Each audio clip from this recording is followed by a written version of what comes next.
Hi guys, it's Michelle, and today's video is going to be all about different famous deathbed confessions. These are so freaky to me because we learn a lot about cases after the people die, especially with deathbed confessions. And there are low-key a lot of very famous deathbed confessions that have to do with cases like JFK, Princess Diana, etc.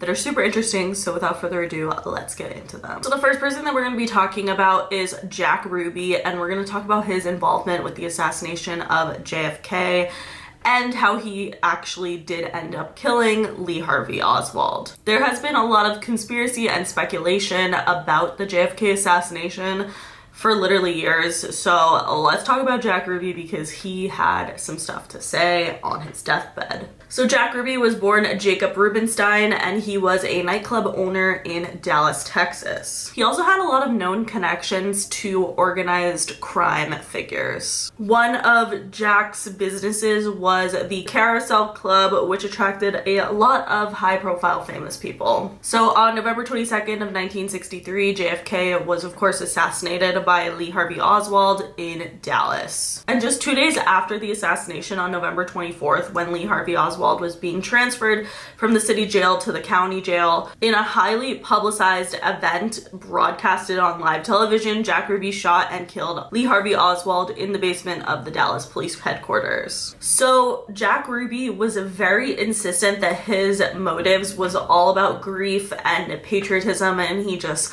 didn't want Jackie Kennedy to have to deal with an entire public trial for her husband's death, and that is why he decided to kill Lee Harvey Oswald, and he claimed that it had nothing to do with any conspiracy. But the way that he was able to access Lee Harvey Oswald, and also his background with being involved in organized crime, obviously led people to kind of question whether or not this was true or if there was some conspiracy behind Lee Harvey Oswald's murder. So in 1964, Jack Ruby was convicted of murder and sentenced to death for killing Lee Harvey Oswald. And his defense attorney even tried to claim that he was suffering a seizure at the time of the shooting, which just makes no sense. But basically they just had tried to go with the idea that he was temporarily insane. In 1966, his case was actually overturned due to errors during the trial, but Jack Ruby never ended up receiving a retrial because he actually passed away from lung cancer in January of 1967. In the months leading up to his death, Jack let out a lot of very cryptic statements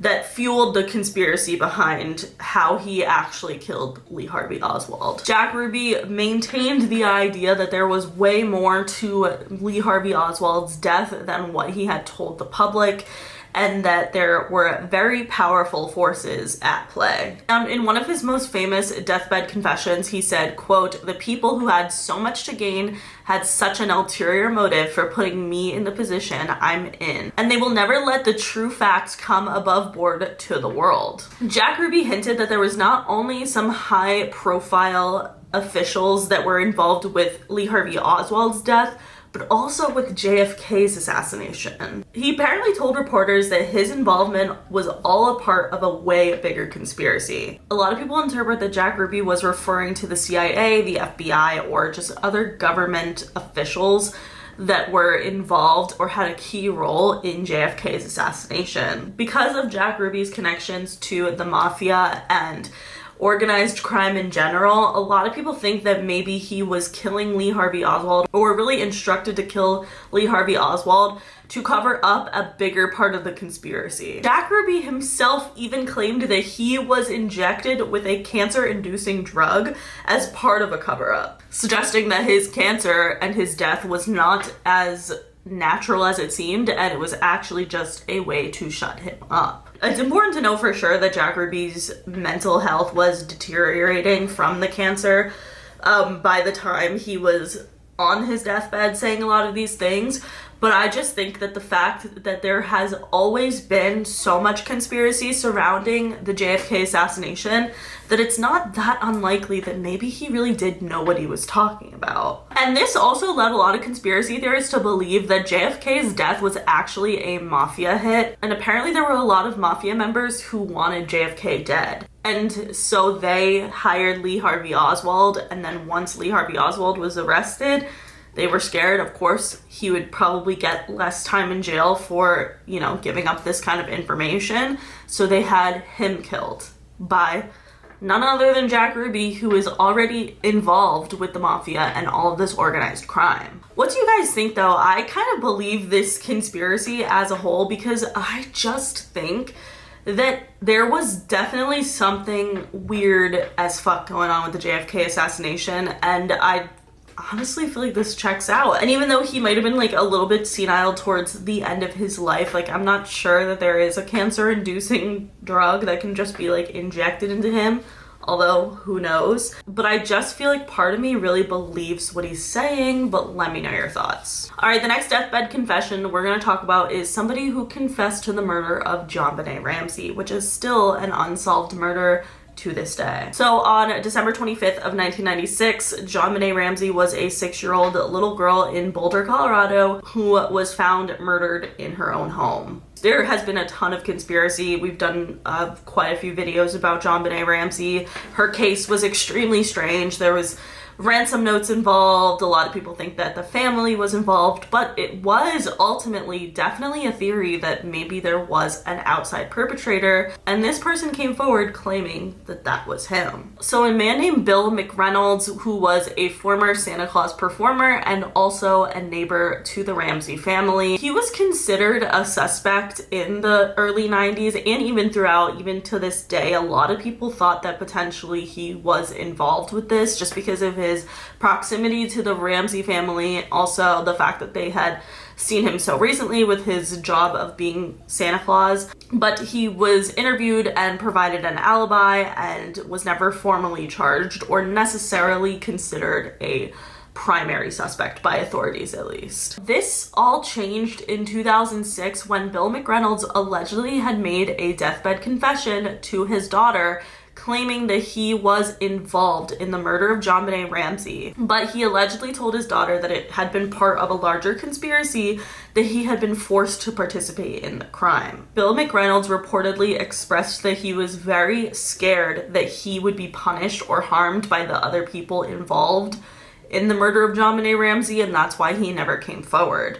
But there's a lot of inconsistencies and unverifiable information when we're talking about Bill's confession. For one, he was in deteriorating health, obviously, and also there was no corroborating evidence that proved that he was a part of this at all. I just think it kind of coincides with the idea that potentially JonBenet Ramsey's case had to do with a child SA ring. I think that that theory makes so much sense, that her father was involved with some very dark shit, and perhaps Bill McReynolds was part of this or somehow got involved, because I just don't feel like this confession would have came out of nowhere. It doesn't make any sense for him to have wanted to be involved with something so terrible as killing an innocent 6-year-old child. So I don't really understand. Obviously, of course, you can be senile and stuff, but why would your senile mind go there if you weren't involved in some sort of way?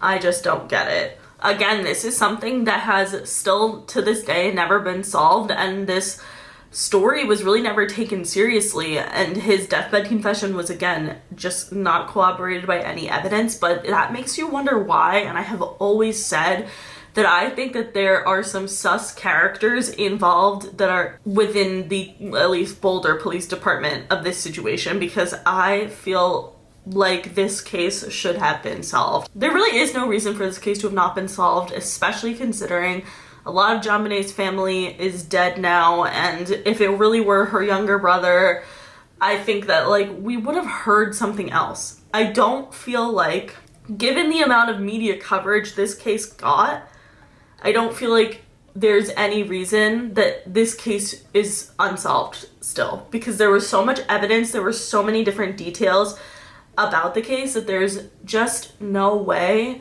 that something about it isn't being covered up. And a lot of evidence went missing, and a lot of different papers and documents that had just disappeared from the Colorado Police Department.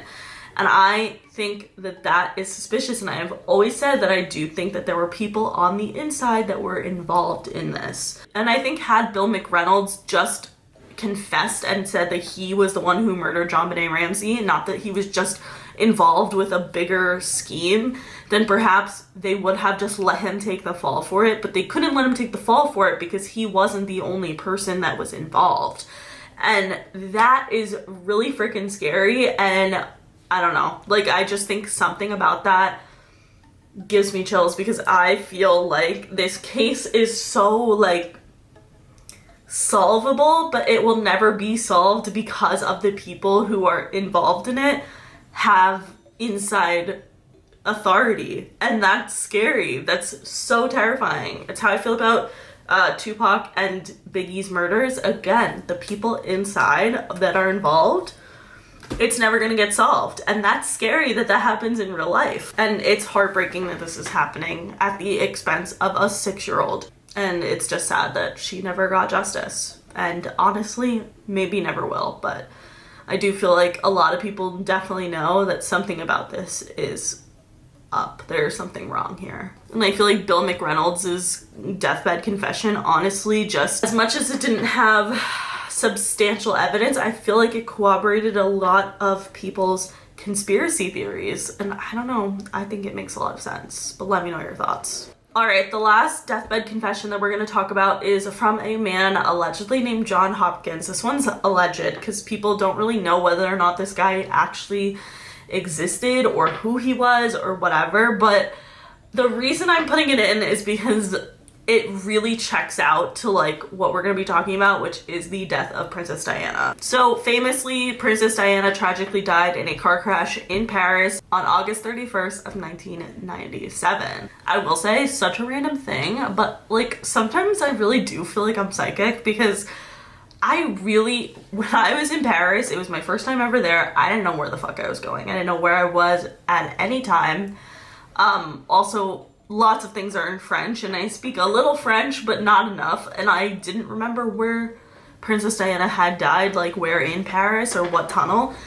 I was going through a tunnel and I was like, this is where Princess Diana died. I just feel it. I just knew it. And I looked it up later and I was correct. And I don't like that.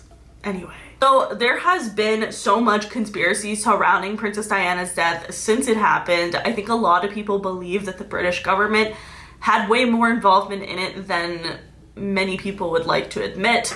But nonetheless, apparently a former British MI6 agent, John Hopkins, claimed that he was involved with the murder of Princess Diana. So it's important to understand that why would the British government want Princess Diana dead? Well, she was dating a man named Dodi Fayed, who was the son of an Egyptian billionaire, and according to his father, Mohammed, he believes 100% and claims 100% that Princess Diana and Dodi were pregnant.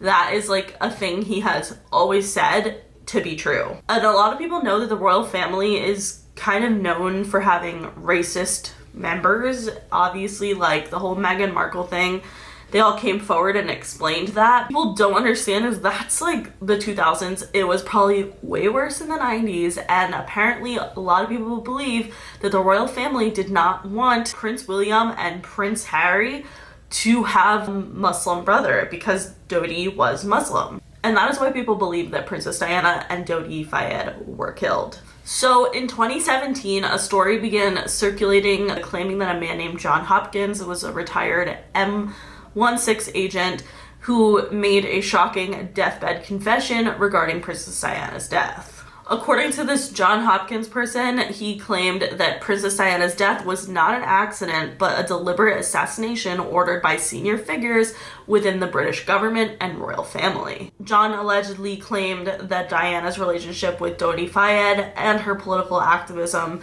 specifically her anti-landmine campaign, were perceived as threats to the monarchy and therefore a threat to national security. The thought of Princess Diana marrying and having children with a Muslim man was unacceptable to the British establishment, and that is why Princess Diana and Dodi were allegedly killed. Hopkins allegedly confessed that the car crash in Paris was completely staged. He claimed that M16 operative had tampered with the car, manipulated Henri Paul, who was the person driving, and did all of this to make sure that Diana's death appeared as an accident. But according to John Hopkins, as he grew older, he began to feel guilt over this, and that is why he made a deathbed confession.